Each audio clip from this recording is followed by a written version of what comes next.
This figure is beautiful. I don't know why they had this exclusively as a Comic-Con. I think that's what it was, because this thing should have seen a worldwide release, and I'm glad it's getting it now.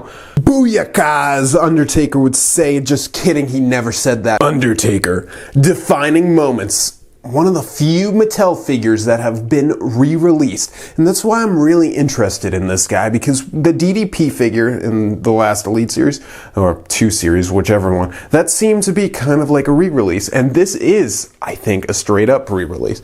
There might be some differences, and there's the description on the back, but I think this was a Comic-Con exclusive. The detailing on this package is really great. It really looks like leather, and I, for one, am glad to have it right in time for October. Spooktober, as I call it. Things get spooky left and right. I don't think this video is going to be the spookiest, although this figure is super spooky, so spooky warning. If you need a parent to hold your hand, or if you need to sleep in your parents' bed tonight with them, I understand. Let's get to the unboxing portion. So here's my question. People were kind of shocked when this was announced because it is pretty much a straight up re-release, and I think everyone's kind of excited because it's like, if they're re-releasing figures, are they going to keep doing it? Because I, for one, would love to get some of those figures that I never got, like Jeff Hardy Elite 1, ha ha ha ha ha. Just kidding, already have it. Yeah! You know, like there are a bunch of figures, collectible figures, like Diesel and stuff that were kind of hard to find, but if Mattel did like a best of Elite series, I think that would be super successful. Personally, but who actually knows? Wow, I said this wasn't going to get spooky, but here, I need to look how spooky this is. Welcome to the spooky zone. You pay 25 bucks for this. I complained about that for Sting, but here's the thing, I'm not gonna complain about it with this guy because it does seem like you're paying $5 more for something amazing. One, it was a harder to find figure, which now it will be super easy and might even start shelf warming. Do you think it will? I don't know. But you saw the 360. This is cool. Let's see the behind with the cape lifted. Oh, nothing much. But look, oh my gosh. I'm just having the biggest crush on this figure. If this was a woman, I'd ask her out to prom right now. Oh, spookiness. I looked up pictures of this Undertaker online to try and figure out what the difference is between this and the Comic-Con exclusive, and I think mostly it's paint. There was better paint on the version that you got in San Diego. Some grays that aren't present here, especially on the boots and his vest. And his eyes were also white, but here you can see that he has actual paint in his eyes. So he is not rolling them back or being a dead man. I'm gonna take off his spooky little vest if I can. Might be a bit of a challenge. No, it seems to be easy.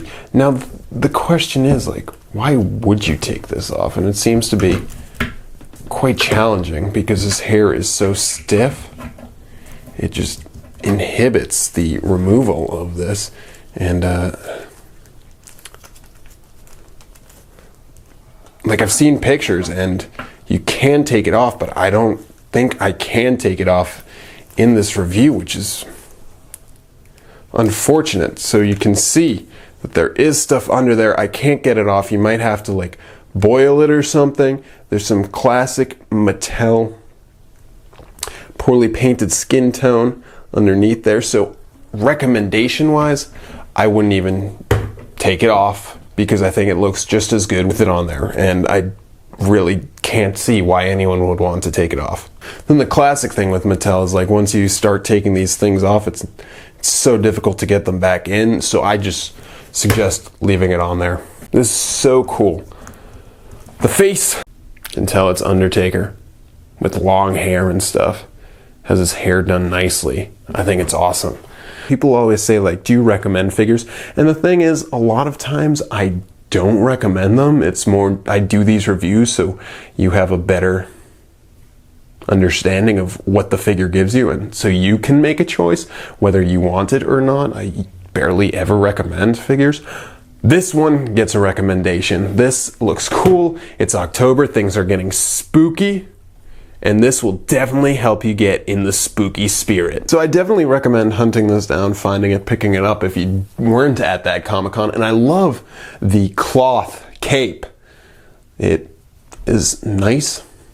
It's probably really inexpensive, but I think it looks nice. It's a bit see-through. It feels good. And a lot of times people don't like cloth.